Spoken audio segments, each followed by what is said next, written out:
Hello everyone, હું Mehul sir આપ સૌનું સ્વાગત કરું છું મારી ચેનલ ધ બ્રાઇટર્સમાં. તો આપણે આજથી ડિપ્લોમા સેમેસ્ટર 2ની અંદર જે ફિઝિક્સ સબ્જેક્ટ છે આપણો, જેનો સબ્જેક્ટ કોડ 434x05 છે. એપ્લાઇડ ફિઝિક્સ નથી કે એન્જિનિયરિંગ ફિઝિક્સ નથી, ઓનલી ફિઝિક્સ છે. એટલે જોઈ લેજો જરા, તમારા બ્રાન્ચની અંદર આ જ ફિઝિક્સ છે. પછી આ વિડીયો આગળ દેખવાનો છે આપણે. તો ફિઝિક્સની અંદર ટોટલ 5 કે 6 ચેપ્ટર છે અને એ ચેપ્ટરમાંથી કેટલા માર્કનું પૂછાય છે, કયા કયા આઈએમપી ક્વેશ્ચન આપણે તૈયાર કરવાના છે, એ ડિટેલમાં હું તમને સમજાવી દઈશ. ઇવન હું મટીરિયલ બી પ્રોવાઈડ કરીશ કે તમારા એક્ઝામની અંદર કઈ રીતે પ્રશ્ન લખવાનો છે, તો 3 માર્કની અંદર કેવી રીતે જવાબ લખાય, 4 માર્કમાં કેવી રીતે લખાય, કે આઈધર 7 માર્કની અંદર કેવી રીતે જવાબ લખવાનો, એ બધું હું તમને અહીંયા સમજાવી દઈશ. અને બીજી વાત કે ચેપ્ટરની અંદર મતલબ કે ફિઝિક્સના પેપરની અંદર એમસીક્યુ કે 1 માર્કના કે 2 માર્કના પ્રશ્નો પૂછાતા નથી. તમે પહેલા સેમેસ્ટરની એક્ઝામ આપી કે જેમાં થિયરીવાળા પેપર હતા કે જેમાં એક 3 માર્કનો પ્રશ્ન, 4 માર્કનો પ્રશ્ન અને 7 માર્કનો પ્રશ્ન હોય, એ જ સેમ વસ્તુ આપણે ફિઝિક્સની અંદર બી આવશે.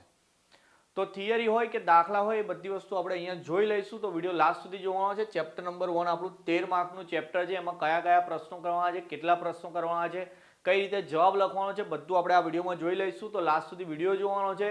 તમને આ વસ્તુ આવડી જાય, વિડીયો લાઇક કરી દેવાનો અને મેક્સિમમ સ્ટુડન્ટને શેર કરવાનો. કારણ કે ફિઝિક્સ આઈ થિંક સ્ટુડન્ટને અઘરું લાગતું હોય છે, તો આપણે એ જે ડર હોય એ નીકાળી દઈશું અને મેક્સિમમ સ્કોર કરવાની કોશિશ કરીશું ફિઝિક્સની અંદર.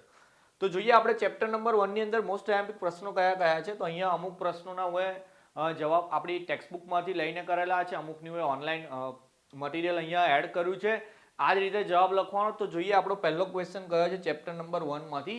તો એ છે એસઆઈ એકમ પદ્ધતિ.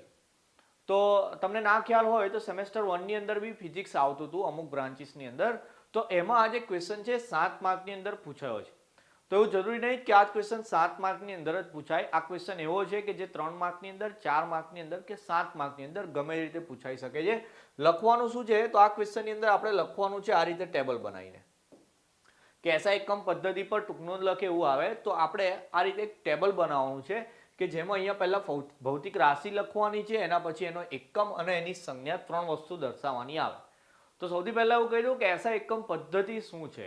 તો એસા એકમ પદ્ધતિ એકચ્યુઅલી બધા સાયન્ટિસ્ટ ભેગા થઈને એક વસ્તુ નક્કી કરી કે એવું માન લો કે જેમ કે અત્યારની જ વાત કરું, આપણે અહીંયા ભારતની અંદર મતલબ કે ઇન્ડિયાની અંદર જે ડિસ્ટન્સ માપતા હોય બે ગામની વચ્ચે કે બે સ્ટેટની વચ્ચે, એ બધું આપણે કિલોમીટરની અંદર માપીએ છીએ. બરાબર, આપણને ખ્યાલ છે કે આપણે અહીંયા ડિસ્ટન્સ જે માપતા હોય એ કિલોમીટરની અંદર માપતા હોય છે. વિદેશ જઈએ કે એવું માન લો કેનેડા હોય કે અમેરિકા હોય, એ બધી જગ્યાએ એ લોકો ડિસ્ટન્સ માપતા હોય છે માઇલ્સની અંદર. સેમ વસ્તુ એવું થાય છે કે આપણે અહીંયા જે ટેમ્પરેચર માપીએ છીએ એ બધું મોસ્ટલી ડિગ્રી સેન્ટીગ્રેડમાં માપતા હોય છે, પણ બહારના દેશની અંદર એ બી ફેરનહીટની અંદર મપાય છે, ડિગ્રી ફેરનહીટની અંદર. તો કેવું થયું કે એવું માનો કે જે જગ્યાએ બધા સાયન્ટિસ્ટ ભેગા થઈને વાત કરતા હોય તો એ લોકોને તકલીફ થાય કે ભાઈ આપણા ઇન્ડિયાનો કોઈ સાયન્ટિસ્ટ હોય સેન્ટીગ્રેડમાં કહે તો બીજો બહારવાળો ફેરનહીટમાં હોય, તો એ લોકોનું કોમ્યુનિકેશન બેટર નહોતું થતું. એટલે એ લોકોએ શું કર્યું કે એક એવી યુનિટ સિસ્ટમ બનાવી દીધી એકમ પદ્ધતિ કે ભાઈ આ વસ્તુની વાત કરતા હોય તો પછી એને આ એકમની અંદર જ વાત કરવાની. તો એ લોકોએ આ 7 ક્વોન્ટિટી જે છે એના એકમો ફિક્સ કરી દીધા. કેવું માન લો કે લંબાઈની વાત કરવાની હોય, લંબાઈ એટલે ઇંગ્લિશમાં એને લેન્થ કહી દઈએ, તો લંબાઈ હંમેશા એ લોકો મીટરમાં જ માપે કે જેની સંજ્ઞા સ્મોલ એમ તરીકે દર્શાવાય છે. હવે સંજ્ઞાની વાત કરું તો સંજ્ઞામાં જે જગ્યાએ સ્મોલ હોય સ્મોલ લખવું પડે, કેપિટલ હોય તો કેપિટલ લખવું પડે. કારણ કે એ લોકોએ જે યુનિટ સિસ્ટમ આપી છે એમાં જે રીતે લખેલું છે આપણે બી જવાબમાં એ રીતે લખવાનું છે. ચલો બીજી રાશિ અહીંયા લંબાઈ પછી છે દ્રવ્યમાન એટલે કે માસ. તો માસનો એકમ અહીંયા એનો કિલોગ્રામ રાખેલો છે, એની સંજ્ઞા છે કેજી, એ બી સ્મોલમાં લખવાનું છે. એના પછી સમયની વાત કરીએ, સમય એટલે કે ટાઈમ, તો ટાઈમનો એકમ અહીંયા એ લોકોએ સેકન્ડ રાખેલો છે અને એનો સિમ્બોલ કેપિટલ એસ છે, ધ્યાન રાખવાનું છે. ચાલો એના પછી વિદ્યુત પ્રવાહ છે, તો વિદ્યુત પ્રવાહ એમ્પિયરમાં મપાય છે, એનો એકમ કેપિટલ એ છે. એના પછી તાપમાનની વાત કરીએ તો અહીંયા જે ડિગ્રી સેન્ટીગ્રેડ ને ફેરનહીટની વાત કરી, પણ તાપમાનનો એકમ એ લોકોએ ફિક્સ કર્યો છે કેલ્વિન, કે જેને કેપિટલ કે વડે દર્શાવાય છે. ચાલો એના પછી જ્યોતિફ્લિક્સ એટલે કે લાઇટ ઇન્ટેન્સિટીની વાત કરું કે આપણે બલ્બ હોય કે ટ્યુબલાઇટ હોય એ બધી લાઇટ, જેમ કે આપણે વોટમાં બોલીએ ને 4 વોટનો બલ્બ છે, 5 વોટનો બલ્બ છે, તો એની ઇન્ટેન્સિટી એટલે કેટલી તીવ્ર લાઇટ છે એ માપવા માટેનો એકમ છે કેન્ડેલા, જેને સ્મોલ cd વડે દર્શાવવામાં આવે છે સંજ્ઞામાં. અને એના પછી દ્રવ્યનો જથ્થો છે, દ્રવ્યનો જથ્થો એટલે જે પરમાણુ, અણુ, એ બધાના જે દ્રવ્યો ભેગા કરીને એક જથ્થો બનાવે એ શામાં મપાય, તો કે મોલમાં મપાય. તમે વિજ્ઞાનમાં ભણી ગયા હશો અને એનો એકમ છે કેપિટલ MOL. ઓકે, ખાલી કેપિટલમાં એમ છે, બીજા બંને ઓ ને એલ સ્મોલ રાખવાના છે. તો આપણો પહેલો ક્વેશ્ચન હતો એસઆઈ એકમ પદ્ધતિ પર નોંધ લખવાની હતી કે જેમાં આપણે આ રીતે આન્સર લખીશું. જે લોકો ઇંગ્લિશ મીડિયમ વાળા છે એમને આ ક્વોન્ટિટી બધી ઇંગ્લિશમાં લખવાની, યુનિટ્સ છે બધા ઇંગ્લિશમાં લખવાના અને સિમ્બોલ તો ઓબ્વિયસલી ઇંગ્લિશમાં જ છે. તો આ રીતે જવાબ લખવાનો છે. એની પીડીએફ તો હું પ્રોવાઈડ કરીશ, પણ અત્યારે સફિશિયન્ટ તમને અહીંયા દેખાય છે એ રીતે તો તમે એક નોટબુક બનાવો કે જેની અંદર હું જે અહીંયા આઈએમપી ક્વેશ્ચન કરાવું છું એના આન્સર અહીંયાથી જ લખવાના છે. તો આ જ રીતે લખજો. પહેલા સેમની અંદર બી ફિઝિક્સ હતું, એમાં હું આઈએમપી પ્રોવાઈડ કરેલા, તમે વિડીયો જોવો હોય તો જોઈ લેજો, અને કોઈ પાસેથી પેપર માંગવીને જોવું હોય તો બી જોઈ લેજો. એ જ ક્વેશ્ચનમાંથી પેપર આવેલું હતું, તો હું અત્યારે જે તૈયાર કરાવું એ જ તમારે તૈયાર કરવાનું. અને જે બીજી વાત કરી કે આપણે આનું મટીરિયલ બી પ્રોવાઈડ કરીશું, એ ટેલિગ્રામ પર પ્રોવાઈડ કરવાના. તો જે લોકો ટેલિગ્રામ ચેનલમાં જોઈન ના કર્યું હોય, લિંક ડિસ્ક્રિપ્શનમાં છે, જોઈન કરી દેજો. આ બધી વસ્તુ અહીંયા જે કરાવીશ એ તો આપીશ, બીજી બધી બી જે તમને ન્યૂઝ આપવાની હોય, એનાઉન્સમેન્ટ કરવાનું હોય, બધું ટેલિગ્રામ પર આપણે કરીએ છીએ. ઓકે, ચલો બીજો ક્વેશ્ચન કયો છે અહીંયા, તો કે માઇક્રોમીટર સ્ક્રૂ ગેજની નામ નિર્દેશવાળી આકૃતિ દોરવાની છે. અહીંયા જે આકૃતિ દોરેલી ટેક્સ્ટબુકમાં આપેલી છે, આ જ આકૃતિ આપણે દોરવાની છે. અહીંયા જે નામ આપેલા છે એ બી નામ લખવાના. 3 કે 4 માર્કની અંદર પૂછાય આ ક્વેશ્ચન. અને બે આકૃતિ છે, બંને બતાવી દો અહીંયા. માઇક્રોમીટર અને વર્નિયર કેલિપર બંને આકૃતિ તૈયાર કરવાની છે. બેમાંથી એક તમારી 100% એક્ઝામની અંદર પૂછાશે, આઈધર 3 માર્કમાં કે 4 માર્કની અંદર. આકૃતિ આમ તો સહેલી છે, પણ છોકરાઓને તકલીફ પડે છે નામ યાદ રાખવાની અંદર, કે સર નામ નહીં યાદ રહેતા શું કરવાનું. તો ભાઈ મેક્સિમમ પ્રેક્ટિસ કરવાની, એને વારંવાર જોયા કરવાની આકૃતિ, તો તમને યાદ રહી જશે કે ભાઈ અહીંયા સ્ક્રૂ આવે, અહીંયા નટ આવે, સર્ક્યુલર સ્કેલ આવે, બધી વસ્તુ તમને યાદ રહી જશે. એટલે વારંવાર આ આકૃતિને કાં તો તમે દોરીને પ્રેક્ટિસ કરો, કાં તો એને દેખ્યા કરશો તો બી તમને નામ યાદ રહી જશે. બીજી વાત કે સ્પેલિંગ ના યાદ રહે તો ભાઈ છોકરાઓ ગુજરાતીમાં લખશે તો બી ચાલશે. અહીંયા સ્ક્રૂની જગ્યાએ આપણે ગુજરાતીમાં સ્ક્રૂ લખીએ, નટની જગ્યાએ નટ લખશો તો બી ચાલશે. એટલે ગુજરાતીમાં લખશો તો બી વાંધો નહીં. માઇક્રોમીટર સ્ક્રૂ ગેજ શું છે તમને લેબોરેટરીમાં બતાવી દીધું હશે. ફિઝિક્સની લેબ જે થતી હોય એમાં બે જે સાધન છે આપણા માઇક્રોમીટર અને વર્નિયર, બંનેના એક્સપેરિમેન્ટ એટલે કે પ્રયોગ કરાવે જ છે આપણને. અહીંયા આગળ જેવી રીતે આ ઘોડો લગાવેલો, જેમ કે માનો આપણે પેલી છરાવાળી બંદૂક આવતી હતી, એના છરા જે નાના હોય એનો વ્યાસ માપવો હોય તો આપણે સ્કેલની મદદથી ના માપી શકીએ. એટલે એવી જે નાની વસ્તુ હોય કે જેના વ્યાસ કે જેની જાડાઈ માપવા માટે આ બે સાધનનો ઉપયોગ થાય છે, કે જેની લઘુત્તમ માપ શક્તિ એટલે કે નાનામાં નાનું માપ માપવાની શક્તિ વધારે હોય છે. તો આ સાધનનો ઉપયોગ થાય કે જેમાં આપણે જે સાધનની જાડાઈ કે વ્યાસ માપવાનો હોય અહીંયા ફિટ કરવાનું, અને અહીંયા છેલ્લા રેચેટ આપેલું દેખો જરા, અને રેચેટની આગળ થિમ્બલ છે. આ જે થિમ્બલ છે ને આપણે આમ ગોળ ગોળ ફેરવતા જઈએ તો આ જે સ્ક્રૂ ને નટ છે એના વડે આ સ્કેલ આગળ જાય આમ, અને આ બે જડબા જે દેખાય છે એની વચ્ચે આ સાધન ફિક્સ થઈ જાય. પછી બે વસ્તુ આપેલી છે, જેમ કે અહીંયા સર્ક્યુલર સ્કેલ તમને વંચાતું હશે ને બીજી વસ્તુ વંચાય છે અહીંયા મેઇન સ્કેલ. તો અહીંયા આગળ આ જે ઉપર જે છે એ મેઇન સ્કેલ છે ને આ સર્ક્યુલર સ્કેલ છે કે જેમાં 30 લખેલું છે, એના આપણે ફેરવીએ તો આ બે કાપા એક લાઈનમાં આવે, એના પછી માપવાનું હોય છે. માપવાનું કેવી રીતે હોય છે, શું જવાબ આવે છે એ તો પ્રેક્ટિકલની અંદર આવે, આપણે થિયરીમાં તો ખાલી આકૃતિ દોરવાની એ તમને સમજાવી દીધી. સેમ વસ્તુ છે વર્નિયર કેલિપર્સની અંદર. તો વર્નિયર કેલિપર્સની અંદર આકૃતિ અહીંયા બે આપેલી, ટોટલ બુકની અંદર આ બે આકૃતિ આપેલી છે.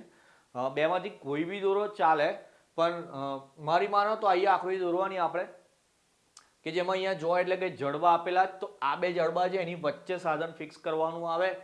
બીજી વસ્તુ કે અહીંયા બી વર્નિયર સ્કેલ છે અને આ મેઇન સ્કેલ છે, બરાબર. આ જે આડી અહીંયા આગળ દોરેલી છે મેઇન સ્કેલ છે આપણી, અને વર્નિયર સ્કેલ આટલા ભાગમાં આપેલી હોય. આમાં બી એ જ વસ્તુ છે જે પેલામાં હતી, કે આપણે અહીંયા જડબાને આગળ પાછળ એડજસ્ટ કરીએ તો આ બે જે કાપા હોય એ જોવાના હોય કે કઈ જગ્યાએ સેટ થાય છે, એ પ્રમાણે સાધનની જાડાઈ કે વ્યાસ માપવાનો આવે. ઓકે, અહીંયા આટલો જે ભાગ છે, આટલો ભાગ કે જેમાં મેઇન સ્કેલ ને વર્નિયર સ્કેલ છે એને એનલાર્જ કરીને મોટા કરીને અહીંયા બતાવેલા છે કે આ રીતની અંદર ગોઠવણ આપેલી હોય, બરાબર. બંને કોઈને દોરવું હોય તો બંને બી દોરી શકે છે, પણ 3 કે 4 માર્કમાં પૂછાતું હોય તો તમે એક જ ફિગર દોરો તો બી પૂરેપૂરા માર્ક મળશે. ચાલો નેક્સ્ટ ક્વેશ્ચન કયો છે આપણો હવે, વર્નિયર કેલિપરની ત્રુટિ આકૃતિ સાથે સમજાવવાની.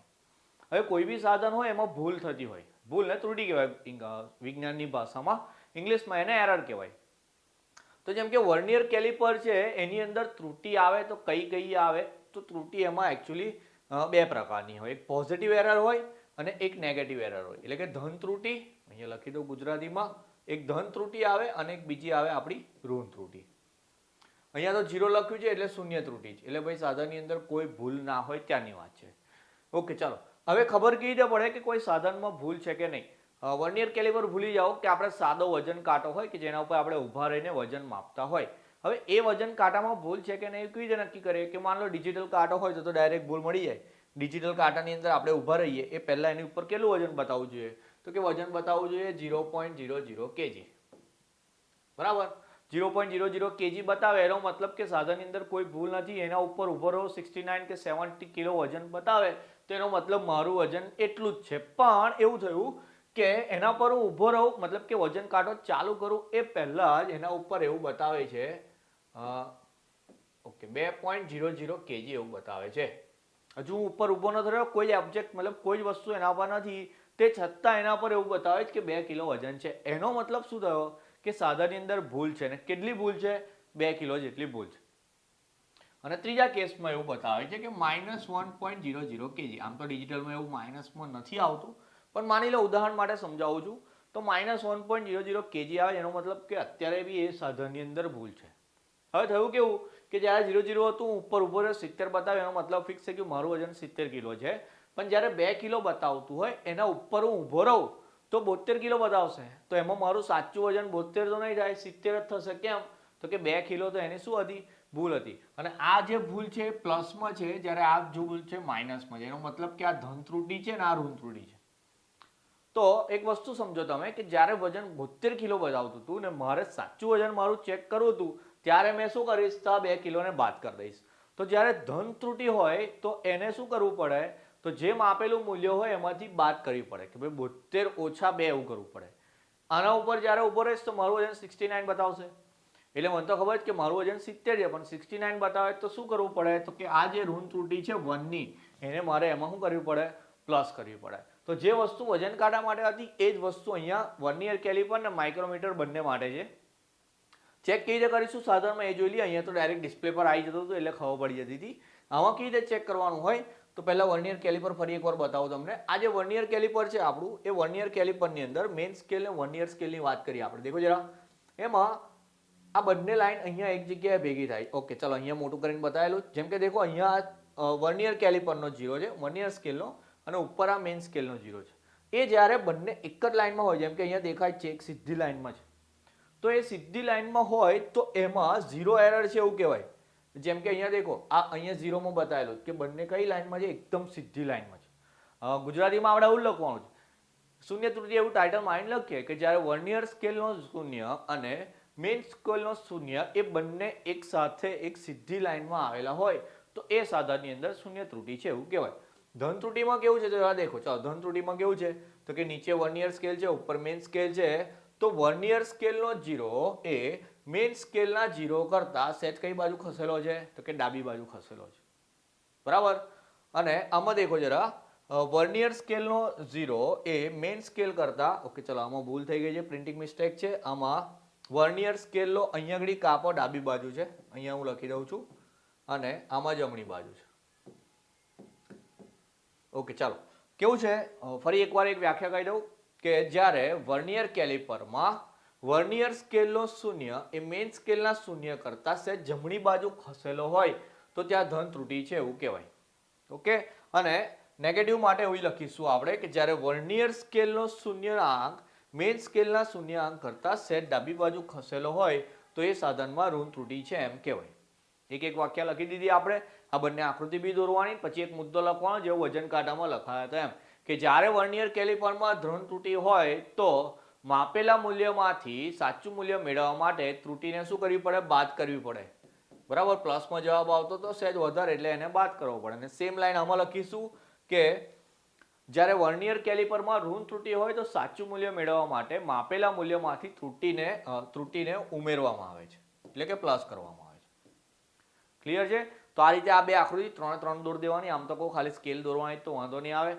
શૂન્ય ત્રુટીમાં લખી દઈશું કે આ બંને એક સીધી રેખામાં હોય, આમાં એવું લખીશું કે સેટ જમણી બાજુ, આમાં લખીશું ડાબી બાજુ. અને બીજો પોઈન્ટ લખવાનો કે ધન ત્રુટી હોય તો એમાં ત્રુટીનું મૂલ્ય બાદ કરવાનું, અને ઋણ ત્રુટી હોય તો ત્યારે એમાં ત્રુટીનું મૂલ્ય આપણે ઉમેરવાનું. આ રીતે લખવાનું. ને સેમ વસ્તુ માઇક્રોમીટર સ્ક્રૂ ગેજમાં બી આવશે. પણ માઇક્રોમીટર સ્ક્રૂ ગેજમાં એવું હતું કે મેઇન સ્કેલની ઉપર એક સર્ક્યુલર સ્કેલ હતી, આ રીતની સર્ક્યુલર સ્કેલ. પણ વસ્તુ તો અહીંયા એ જ છે. શું છે?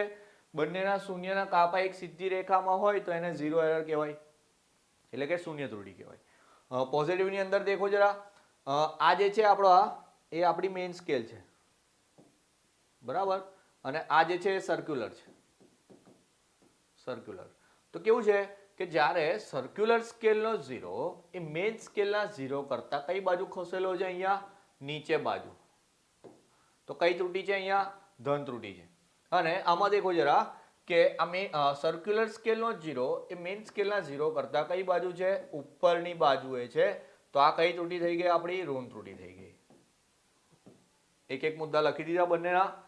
કેવા કે આમાં બંને 0 એક સાથે હોય, આમાં વર્નિયરનો 0 મતલબ સર્ક્યુલર સ્કેલનો 0 મેઇન સ્કેલ કરતા નીચે બાજુ હોય, જ્યારે આમાં ઉપરની બાજુ હોય. બે મુદ્દા સેમ લખવાના.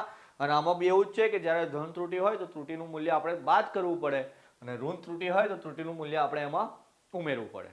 બરાબર. તો જો વર્નિયર કે માઇક્રોમીટરની આકૃતિ ખાલી ના પૂછાય તો એની જગ્યાએ ઓપ્શનની અંદર આવો પ્રશ્ન બી પૂછાતો હોય છે. તો બંને પ્રશ્ન આપણે તૈયાર કરીશું. વધારે નહીં, 13 માર્કનું ચેપ્ટર છે, આપણે ખાલી 7 જ પ્રશ્નો તૈયાર કરવાના. ચેપ્ટર 1 માંથી 5 તો આપણા થઈ ગયા, એકદમ સહેલા હતા, કોઈ જ પ્રશ્ન અઘરો નથી. છઠ્ઠો પ્રશ્ન બી જોઈ લઈએ. ચાલો, ઓકે, ચાલો. છઠ્ઠો પ્રશ્ન છે આપણો ત્રુટીના પ્રકારો. અહીંયા લખી દીધો છે હું એ પ્રશ્ન. તો ત્રુટીના પ્રકારો બી 3 કે 4 કે 7 માર્કની અંદર પૂછાય એવો આવે છે. પ્રશ્ન થોડોક મોટો બી થઈ શકે છે. તો દેખીએ આપણે કઈ રીતે. તો સૌથી પહેલા ત્રુટીના પ્રકારો પૂછાય તો આ રીતનું એક વર્ગીકરણ ડ્રો કરી દેવાનું. વર્ગીકરણમાં શું છે? તો કે ત્રુટીના બે પ્રકાર છે. એક વ્યવસ્થિત ત્રુટી છે અને બીજી છે અવ્યવસ્થિત ત્રુટી. એમાં પાછી વ્યવસ્થિત ત્રુટી છે એના 4 પ્રકાર: સાધનની ત્રુટી, પ્રયોગ પદ્ધતિને કારણે, વ્યક્તિગત ત્રુટી અને બાહ્ય પરિબળોને કારણે. તો સૌથી પહેલા આપણે આવું ડ્રો કરી દઈશું. પછી આપણે એવું લખીશું કે સાધનની ત્રુટી શું છે એના 2-3 મુદ્દા સમજાવીએ, પ્રયોગ પદ્ધતિને કારણે બી સમજાવીએ, વ્યક્તિગતના બી સમજાવીએ, બાહ્ય પરિબળોને કારણે બી સમજાવીએ, અને અવ્યવસ્થિત ત્રુટી માટે બી સમજાઈ દઈએ. 7 માર્કની અંદર પૂછાય તો દરેકના 2-2 મુદ્દા લખીએ તો અહીંયા જેમ કે 4 ને 5 10 મુદ્દા થઈ જાય ને ઉપર આકૃતિ દોરીએ તો 7 માર્ક પૂરા મળશે. 3 માર્કની અંદર પૂછાય તો ખાલી આ રીતે આટલું ડ્રો કરી દેવાનું તો બી 3 માર્ક મળી જાય. 4 માર્કની અંદર પૂછાય તો જે રીતે 2-2 મુદ્દા કીધા આપણે એક મુદ્દા બી લખી દઈએ તો બી 4 માર્ક મળી જશે. પણ મેઇન જે છે આપણે આવું વર્ગીકરણ ડ્રો કરવાનું છે. ત્રુટી બે પ્રકારની હતી, વ્યવસ્થિત ને અવ્યવસ્થિત. તો વ્યવસ્થિતમાં જે 4 ભાગ હતા એને આપણે એક એક કરીને સમજી લઈએ. સાધનની ત્રુટીની વાત કરીએ એવું માનો કે અત્યારે જે આપણે વજન કાંટાનું ઉદાહરણ લીધું, વજન કાંટાના ઉદાહરણની અંદર મેં વજન કાંટા પર ઊભો રહો એ પહેલા જ એની અંદર 2 કિલો કે 1 કિલોની ભૂલ હતી તો એને સાધનની ભૂલ કહેવાય. સમજ્યા? એટલે માપની અંદર ભૂલ આવ્યો કે ભાઈ મારું 70 ની જગ્યાએ 72 કિલો વજન આવ્યું, પણ એનું કારણ કોણ હતું? કે સાધન એટલે કે વજન કાંટો હતો. તો સાધનની અંદર ભૂલ આવે તો આ રીતે ઉદાહરણ બી તમે લખી શકો છો. બીજું ઉદાહરણ ચોપડીની અંદર આઈ થિંક એવી રીતે આપેલું છે કે કોઈ વસ્તુની લંબાઈ માપતા હોય માપપટ્ટી એટલે કે ફૂટપટ્ટી વડે, એમાં કોઈ છેડો ઘસાઈ ગયો હોય તો એના લીધે આપણું માપ ખોટું આવી શકે, તો એ બી માપપટ્ટીની ભૂલ થઈ જાય. ઓકે, ચાલો.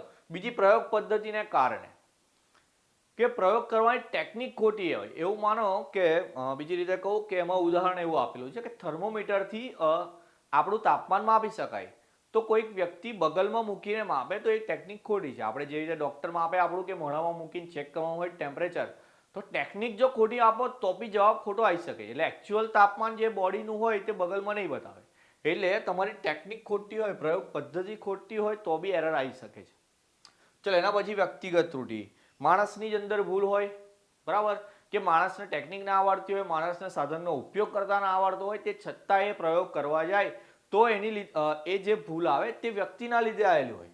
માણસ ડોબો હોય એનાથી પ્રેક્ટિકલ ના થયું હોય, બરાબર, સાધન ઓકે હોય, ટેકનિક બી ઓકે હોય, પણ માણસમાં જ ભૂલ હોય તો જવાબ ખોટો જ આવવાનો છે. અને ચોથું છે બાહ્ય પરિબળોને કારણે. તો બાહ્ય પરિબળોમાં આવે દબાણ આવે કે તાપમાન હોય, આ બધી વસ્તુ, આજુબાજુ હવામાં ભેજ આવી જાય, આ બધી જે વસ્તુ છે એ બાહ્ય પરિબળો એવું લખેલું છે અહીંયા. તો આ બધી વસ્તુના કારણે માપનની અંદર ભૂલ આવી શકે છે. તો એને બાહ્ય પરિબળોને કારણે આવતી ત્રુટી તરીકે ગણવામાં આવે છે. અને એક છે અવ્યવસ્થિત ત્રુટી. ઓકે, ચાલો, વ્યવસ્થિતના 4 વસ્તુ સમજાઈ દીધી ને. તો અવ્યવસ્થિત એટલે શું? તો એવું માનો કે સાધન બી ઓકે છે, પ્રયોગની ટેકનિક બી ઓકે છે, માણસ બી ઓકે છે, અને બાહ્ય પરિબળોમાં બી કોઈ પ્રોબ્લેમ નથી, તે છતાં કોઈક ભૂલ આવે છે સાધનની મતલબ માપનની અંદર. કે કોઈક વસ્તુનું માપન, વજન કાંટાની વાત કરે, વજન કાંટો ઓકે છે, હું એની ઉપર કમ્પ્લીટ ઉભો રહ્યો, હું માણસ બી ડોબો નહીં પોતે, અને તાપમાન ભેજ બધી વસ્તુ ઓકે છે, ટેમ્પરેચરની બી, તે છતાં વજન કાંટા પર ખોટું વજન બતાવે છે. તો એ રીતે જે ત્રુટી આવે છે એને અવ્યવસ્થિત ત્રુટી કહેવાય છે. એની કોઈ આગાહી ના કરી શકાય એવો અંદર એક મુદ્દો લખ્યો ચોપડીની અંદર, તો આપણે બી એ રીતે લખી દઈશું. બરાબર. કોઈક બીજી રીતે જેની અંદર ત્રુટિ આવી જાય તો એ વ્યવસ્થિત ત્રુટિ થઈ ગઈ, નામ જ છે એનું અવ્યવસ્થિત, એટલે એ રીતે લખવાનું છે. તો આપણો આ છઠ્ઠો પ્રશ્ન હતો. ચલો એના પછી સાતમો પ્રશ્ન કયો છે આપણો? ચોકસાઈ અને સચોટતા સમજાવો. એ રીતે લખેલું છે. તફાવતમાં આવે તો આ રીતે લખીશું. સમજાવવા કહેશે તો પહેલા ચોકસાઈનું ટોટલ મારીને 3-4 મુદ્દા લખવા. 3 તો હું એ લખ્યા. ચોથો મુદ્દો કયો લખવાનો છે એ બી કહી દઉં છું. અને સચોટતાની અંદર બી 3 મુદ્દા લખીને ચોથો હું સમજાવું એ રીતે લખવાનો છે. તફાવત પૂછાય તો આ રીતે બેઠું લખી દઈશું, એટલે અત્યારે હું એ લખીને જ આપું તમને. હવે ચોકસાઈ અને સચોટતા શું છે પહેલા એનું એક ઉદાહરણ લઈ લઈએ. ઓકે, ચાલો ઉદાહરણની વાત કરું. જેમ કે આ પેન છે, મારે એની લંબાઈ માપવી છે. હવે મને પેનની લંબાઈ આમ તો ખબર જ છે કે આ જે પેન છે એની લંબાઈ છે મારી 5.98 ઇંચ. કેટલી છે? 5.98 ઇંચ. હવે હું અલગ અલગ સ્ટુડન્ટને એવું કહું છું કે આ પેનની લંબાઈ તમે માપો. તો પહેલો જે સ્ટુડન્ટ છે એ પેનની લંબાઈ માપીને મને આપે છે અને એવું કહે છે કે સર લંબાઈ આવે છે 6 ઇંચ. એને કોઈક રીતે માપીને મને એવું કીધું કે સર લંબાઈ 6 ઇંચ આવે છે. બીજો સ્ટુડન્ટ છે એને લંબાઈ માપી તો મને એને એવું કીધું કે સર લંબાઈ એની આવે છે 5.92 ઇંચ. એવું લખીએ ચાલો. અને એના પછી એક સ્ટુડન્ટ લંબાઈ માપીને મને કહે છે 5.853 ઇંચ. ઓકે, ચાલો અલગ અલગ સ્ટુડન્ટે અલગ અલગ લંબાઈ માપીને મને આ 3 જવાબો આપ્યા. હવે જે જવાબ સૌથી નજીકનો છે, જેમ કે 5.98 ઇંચ સૌથી નજીકની વાત કરીએ તો સૌથી નજીકનો ઇંચ જવાબ કયો છે? અહીંયા 6 ઇંચ જવાબ છે. એનો મતલબ કે આ ચોક્કસ જવાબ છે. નજીકનો જવાબ છે ને એટલે ચોક્કસ જવાબ છે. એનો મતલબ કે આની ચોકસાઈ વધારે છે. તો હું અહીંયા જે મુદ્દા લખેલા છે હવે એના ઉપર તમને સમજાવું થોડુંક. ચોકસાઈમાં એવું લખ્યું છે કે સાચા મૂલ્યની નજીકનું મૂલ્ય. તો અહીંયા સાચું મૂલ્ય મને ખબર હતી 5.98 છે. અહીંની નજીકનું મૂલ્ય કયું આવ્યું? મારું 6 ઇંચ આવ્યું, કારણ કે અહીંયા આગળ 2 ની ગેપ છે કે જ્યારે આમાં 6 ની ગેપ છે. તો આની ચોકસાઈ વધારે છે એવું કહેવાય. બરાબર. ચલો હવે સચોટતામાં કયો મુદ્દો લખે છે હું એ પહેલા? તો સચોટતાની અંદર પહેલો મુદ્દો લખે છે કે માપનમાં મૂલ્યમાં સીમા વધારે હોય. સીમા એટલે કે લિમિટ કે બાઉન્ડ્રી વધારે હોય. ચલો એ કેવી રીતે સમજાવું? તો અહીંયા જે આ ત્રીજો જવાબ આપ્યો છે ભાઈ મને 5.853, તો એમાં એને દશાંશ સ્થળ પછીના મૂલ્યો વધારે છે કે એની બાઉન્ડ્રી એટલે કે એની લિમિટ થોડીક વધારે છે એની. તો આ જે જવાબ છે એની સચોટતા વધારે છે એવું કહેવાય. પ્રિસાઇઝ, ઇંગ્લિશમાં એને પ્રિસિઝન કહેવાય. ભાઈ ઇંગ્લિશ વાળા દેખી લીધું જરા. આનો જવાબ પ્રિસિઝનમાં છે એવું કહેવાય કે જ્યારે અહીંયા એક્યુરેસી છે. આનો જવાબ એક્યુરેટ છે. ક્લિયર? બીજો મુદ્દો જોઈએ. ચલો બીજો મુદ્દો લઈએ પછી સમજીએ શું કહેવા માંગે છે. તો માપનનું મૂલ્ય ચોક્કસ હોય તો તે સચોટ પણ હોય એવું જરૂરી નથી. કે જેમ કે એવું માનો કે આ જવાબ અહીંયા ચોક્કસ હતો 6 ઇંચ, બરાબર, અને આ જવાબ સચોટ હતો. તો જે ચોક્કસ જવાબ હોય એ સચોટ હોય એવું જરૂરી નથી, કારણ કે દેખો અહીંયા બંને જવાબ અલગ અલગ છે. બીજો મુદ્દો આપણે સેમ લખવાનો છે સચોટતાની અંદર કે માપનનું મૂલ્ય સચોટ હોય તો તે ચોક્કસ હોય એવું બી જરૂરી નથી. હા, કોઈ કેસની અંદર એવું હોય કે બંને જવાબ મતલબ ચોક્કસ બી જે જવાબ હોય એ જ સચોટ હોય એવું બી બની શકે. એવું માન લો કે અહીંયા આ જે 6 ઇંચ કીધું હતું એને આવું કીધું હોય કે 6.003 ઇંચ, બરાબર, તો આ જવાબ નજીકનો હતો એટલે એ ચોક્કસ બી થાત અને એ જવાબ સચોટ બી થાત. તો કોઈ કેસની અંદર એવું થઈ જાય એટલે આપણે અહીંયા એવું લખવાનું છે કે જે જરૂરી નથી, એટલે કોઈક વાર એવું હોઈ બી શકે. ત્રીજો મુદ્દો એવો લખે છે કે માપનનું મૂલ્ય સાચા મૂલ્યથી જેટલું નજીક એટલી ચોકસાઈ વધારે. સીધી જ વાત છે ને કે જેટલો નજીક જવાબ જતો રહેશે એટલો ચોક્કસ જવાબ છે એવું કહેવાશે. અને અહીંયા જેટલી સીમા વધારે, ઓકે ચાલો અહીંયા દશાંશ સ્થળ પછી 3 કિંમત હતી એની જગ્યાએ આમાં બીજી એક મૂલ્ય લખતા હોય આપણે, કેવું માન લો કે આ રીતે લખો તો આમાં તો 5 દશાંશ સ્થળ આવે તો પછી આની સચોટતા વધારે થઈ જાય. તો જેટલી લિમિટ જેટલી બાઉન્ડ્રી વધારે એટલો સચોટ વધારે જવાબ કહેવાય અને જેટલો નજીક એટલો ચોક્કસ કહેવાય. ઉદાહરણની અંદર આવી રીતે એક જવાબ લખવાનો છે. મેં ચોથા મુદ્દાની જે વાત કરતો હતો તો ચોથા મુદ્દાની અંદર આપણે એવી રીતે લખીશું કે ધારો કે 2 વ્યક્તિઓ આ રીતે આ વસ્તુનું માપન કરતા હોય, એ બંનેના જવાબ આ રીતે આવે તો જે જવાબ સૌથી નજીકનો હોય એ ચોક્કસ કહેવાય અને જેની અંદર લિમિટ એટલે કે સીમા વધારે હોય એ સચોટ છે એવું કહેવાય. તો આ રીતે લખવાનું છે. આમ તો ચોથો મુદ્દો કયો લખવાનો એ હું તમને લખીને જ આપીશ મટીરિયલની અંદર, પણ ત્યાં સુધી વિડીયો તમે જોઈ લીધો હોય તો વિડીયોમાં સમજવાની કોશિશ કરવાની. દરેક મુદ્દા જો એકવાર તમે સમજી ગયા તો એને લખવાનું કેવી રીતે એ બી આવડી જશે તમને.